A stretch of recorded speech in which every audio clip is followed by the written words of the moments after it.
Shalom Bapak Ibu, Saudara yang dikasihi Tuhan. Senang sekali bisa bertemu lagi dengan Anda di channel ini, GPKDI Jemaat Eklesia. Hari ini saya kembali akan membawakan firman Tuhan untuk kita semua. Sebelumnya, mari kita berdoa. Bapa di surga, sebentar kami semua akan mendengarkan firman-Mu. Biarlah firman ini bisa menjadi berkat bagi kami semua, baik untuk jemaat GPKDI Eklesia dan semua yang mendengar firman ini, termasuk juga untuk hamba-Mu. Kami siap untuk mendengar dan kami membuka hati untuk firman-Mu. Dalam nama Tuhan Yesus kami berdoa, amin. Saudaraku, kita awali renungan kita hari ini dengan membuka satu ayat firman Tuhan, yaitu Yohanes 19 ayat 30. Sesudah Yesus meminum anggur asam itu, berkatalah ia, "Sudah selesai." Lalu ia menundukkan kepalanya dan menyerahkan nyawanya. Saudaraku, sebelum Tuhan Yesus mati, ada satu kalimat pendek yang diucapkannya sebelum dia mati di atas kayu salib, yaitu "sudah selesai." Apa maksud dari perkataan "sudah selesai" ini? Mari kita bahas satu demi satu. Yang pertama, Tuhan Yesus sudah menyelesaikan tugas dari Bapaknya dalam ketaatan untuk mati di kayu salib. Mari kita baca Filipi 2 ayat 6-8. Yang walaupun dalam rupa Allah tidak menganggap kesetaraan dengan Allah itu sebagai milik yang harus dipertahankan, melainkan telah mengosongkan dirinya sendiri dan mengambil rupa seorang hamba dan menjadi sama dengan manusia, dan dalam keadaan sebagai manusia ia telah merendahkan dirinya dan taat sampai mati, bahkan sampai mati di kayu salib. Saudaraku, Tuhan Yesus diutus ke dalam dunia sebagai hamba yang melayani. Dia adalah Tuhan yang Maha Kuasa, mengambil rupa manusia dan memulai tugas pelayanannya, melayani kita semua, melayani semua manusia. Dia mengajar, menyembuhkan banyak orang, dan membuat mujizat. Dan di akhir kehidupannya dia mengakhiri tugas yang terakhir, yaitu mati di atas kayu salib untuk menebus saudara dan saya. Sudah selesai. Yang kedua, melalui kematiannya Tuhan Yesus sudah mendamaikan Allah Bapa dengan manusia. Manusia yang terpisah dengan Allah sudah kembali pada Bapa melalui penebusan dan pengorbanan darah Tuhan Yesus. Kita baca Roma 3 ayat 25. Kristus Yesus telah ditentukan Allah menjadi jalan pendamaian karena iman dalam darahnya. Hal ini dibuatnya untuk menunjukkan keadilannya, karena ia telah membiarkan dosa-dosa yang telah terjadi dahulu pada masa kesabarannya. Sudah selesai. Yang ketiga, Kristus melepaskan kita dari kutuk. Karena Kristus sudah menebus kita dan menggantikan kita menanggung kutuk itu, kita tidak lagi terkutuk, tapi menjadi orang yang diberkati karena pengorbanan kematiannya. Mari kita baca ayatnya. Galatia 3 ayat 13. Kristus telah menebus kita dari kutuk hukum Taurat dengan jalan menjadi kutuk karena kita. Sebab ada tertulis, terkutuklah orang yang digantung pada kayu salib. Saudara bisa membayangkan betapa sosok yang mempunyai segalanya, sosok Tuhan yang luar biasa, dia menjadi sosok yang terkutuk karena kita. Dia digantung dan dimaki, dicaci dan dihina orang, dan dianggap sebagai orang yang terkutuk karena saudara dan saya, karena dia ingin menebus saudara dan saya. Sudah selesai.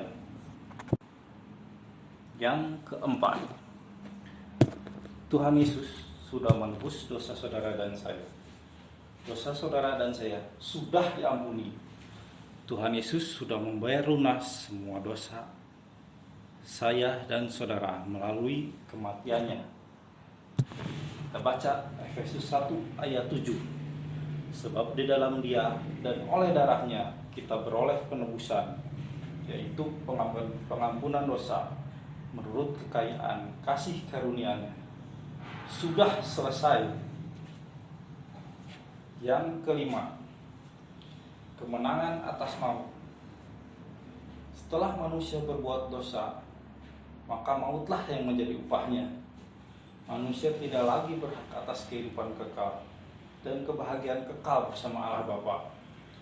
Dan Tuhan Yesus sudah mati untuk saudara dan saya, agar kita semua bisa mendapatkan kehidupan kekal bersama Bapa di surga setelah kita mati.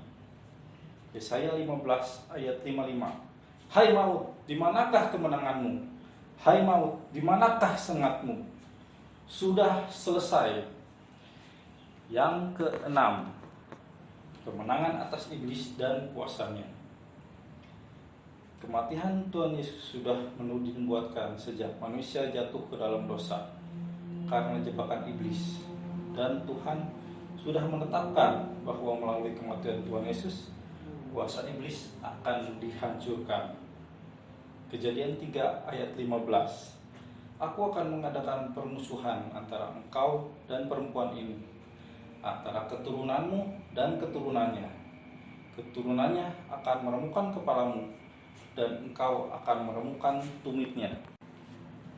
Jadi, Allah Bapa sudah merancangkan segala sesuatunya sejak manusia jatuh ke dalam dosa, dan Tuhan Yesus menggenapi melalui kematiannya. Iblis dihancurkan dan kemenangan itu menjadi milik kita. Yang ketujuh, kemenangan bagi kita. Kematian Tuhan Yesus memberi kita kemenangan, bukan hanya atas dosa, iblis, dan maut, tetapi juga kemenangan atas kehidupan kita di dunia. Kita akan menang atas penyakit, kekhawatiran, kelemahan, kecelakaan, dan banyak hal lainnya. Saudara dan saya adalah pemenang atas kehidupan kita, karena Tuhan Yesus sudah menanggung semua kelemahan dan kekalahan kita. Yakinlah itu dan simpanlah dalam hati saudara. Yesaya 53 ayat 4. Tetapi sesungguhnya penyakit kita lah yang ditanggungnya, dan kesengsaraan kita yang dipikulnya. Padahal kita mengira dia kena tulah, dipukul dan ditindas Allah. Kita baca Roma 8 ayat 37. Tetapi dalam semuanya itu, kita lebih daripada orang-orang yang menang, oleh Dia yang telah mengasihi kita. Dan terakhir, kita baca Matius 11 ayat 28. Ayat yang begitu terkenal. Marilah kepadaku semua yang letih lesu dan berbeban berat, aku akan memberi kelegaan kepadamu. Mari saudara yang sedang ada dalam pergumulan, masalah, persoalan, sakit penyakit, hutang piutang, saudara yang dalam cengkraman kuasa gelap, datanglah pada Tuhan Yesus, karena Tuhan Yesus mengasihi saudara semua, dan Tuhan Yesus sanggup memberikan jalan keluar dan kelegaan bagi semua orang yang datang padanya.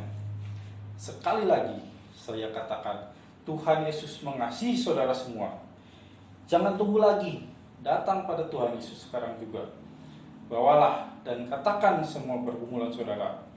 Tuhan Yesus adalah jaminan kemenangan atas semua masalah saudara. Sudah selesai.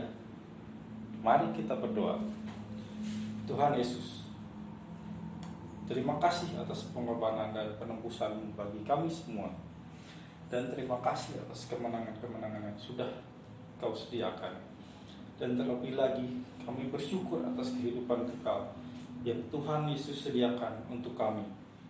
Ajar kami dan ingatkan kami untuk selalu hidup dalam keselamatan yang sudah Engkau berikan.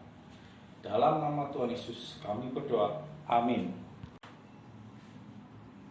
Dan bagi saudara yang saat ini masih takut akan kematian, masih hidup dalam dosa, dan belum mempunyai keyakinan akan kehidupan kekal setelah kematian, terimalah Tuhan Yesus sebagai juru selamat. Mari ikuti doa saya. Tuhan Yesus, saya mengakui saya orang berdosa. Saat ini saya mau bertobat dan berhenti hidup dalam dosa. Saya mau menerima dan mengakui Tuhan Yesus sebagai juru selamat pribadi saya. Tuhan Yesus, masuklah dalam hatiku dan biarlah Roh Kudus memimpin dan mengubahkan hidupku untuk selama-lamanya. Dalam nama Tuhan Yesus saya berdoa. Amin. Bagi saudara-saudari, Bapak Ibu yang belum mempunyai tempat ibadah yang tetap, kami, Jemaat GPKD Eklesia, menyambut kehadiran saudara semua untuk dapat beribadah bersama kami setiap hari Minggu jam 10 di Jalan Elang nomor 17. Tuhan Yesus memberkati.